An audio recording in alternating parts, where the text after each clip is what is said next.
السلام عليكم ورحمة الله تعالى وبركاته.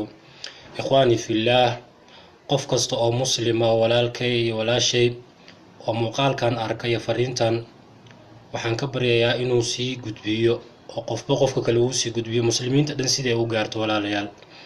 waa fariin muhiima walaalayaal. qofka gudbiyo Ilaahay waxaan uga baryayaa inuu fitanka adduun, midka qabriga, midka cadaabka iyo midka qiyaamada Ilaahay inuu ka badbaadiyo isaga iyo waalidkiisa iyo ubadkiisa, inuu Ilaahay ugu dambi dhaafo uguna naxariisto.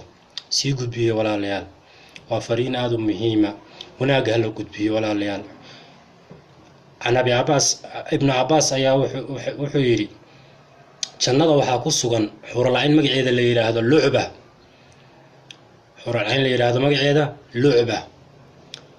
xuralayntaas wuxuu yiri law basaqat fil bahri, haday badda haday candhuuf ku tufto la cadba ma al bahri kulluhu yiri. biyaha badda dhan waxay isku bedelayaan macaan walaalayaal.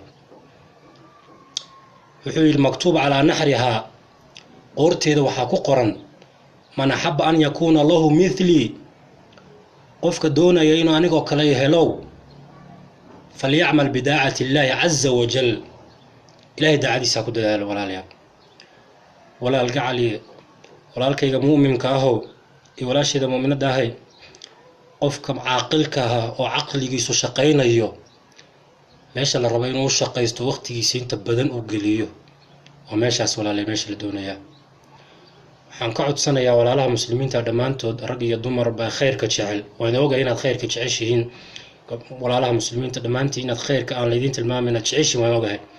qofkii fariintan gudbiya Ilaaha subhanahu wa ta'ala waxaan uga baryayaa inuu fitanka qabriga, midka qiyaamada iyo midka qabriga iyo midka qiyaamada iyo midka adduunba Ilaahay inuu ka badbaadiyo isaga iyo waalidkiisa iyo ubadkiisa Ilaahay inuu naxariisto ayaan Ilaahay uga baryayaa.